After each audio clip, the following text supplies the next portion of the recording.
Hi, my name is Brian Levin. I'm a Towson graduate. I have a film coming out on Tuesday, May 19th, called Union Bridge. It'll be available everywhere. And I wanted to just talk a little bit about some of the films that have influenced me, particularly from the 1970s, an era of filmmaking that a lot of people would consider the best era of filmmaking in the history of the art form. These will be 5 films that I'm going to talk about that influenced me and excited me as a filmmaker. And I think it's great to kind of just tap into these artists and get a sense of people who are trying to go for big ideas and really interesting things while still trying to also make sure that they connected with an audience. And the 70s in film was the perfect time for that. So the first film I want to talk about from the 1970s is a movie called Network.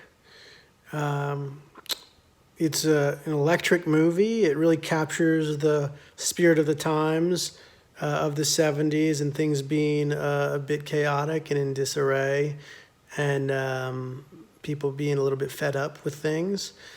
Paddy Chayefsky's script is one of the best scripts I think ever. Including a moment that's one of the best moments ever, which has the word atone in it. I won't say anything more. You can watch the movie and you'll know when it happens.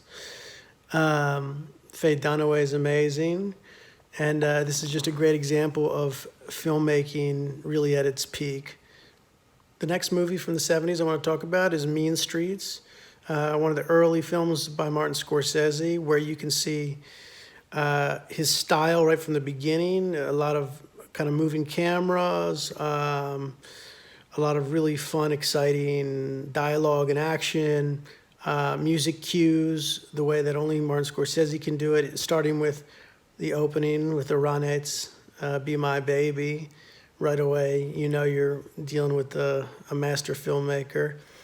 And Mean Streets is just it's a low-budget movie, but it really kind of captures, I think, Scorsese's spirit in the combination of something that his influence from people like John Cassavetes, where it feels very real and powerful, but also it's got enough action to appeal to a lot of people.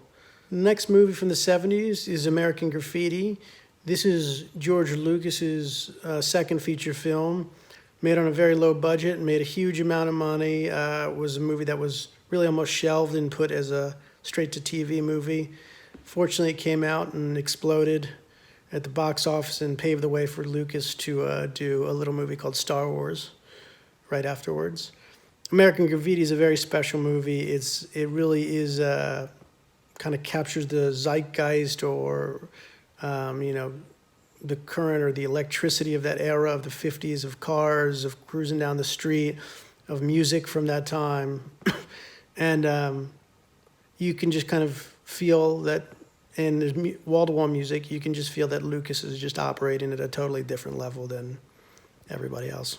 The next movie from the 70s is possibly my favorite film of all time, called The Long Goodbye, by Robert Altman. This movie kind of does it all. It's got the story, it's got the dialogue, it's got the acting, it's got the mood, the music, the visuals. It doesn't exactly let you know where it's going, but at the same time, it gives you enough information to keep you moving on the journey. This is really kind of the peak also of the 70s type of filmmaking, where it feels authentic and important and interesting, but it's got enough entertainment to excite a lot of people. The Long Goodbye is a magical movie and amazing performances too. Another film from this era is The Last Picture Show. It's a Peter Bogdanovich film and has Jeff Bridges in it, young Jeff Bridges, the dude.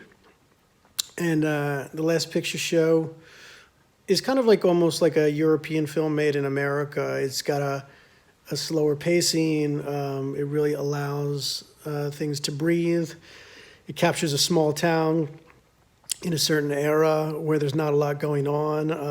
And so the focus becomes a lot on the characters and their journey and their kind of coming of age at this moment.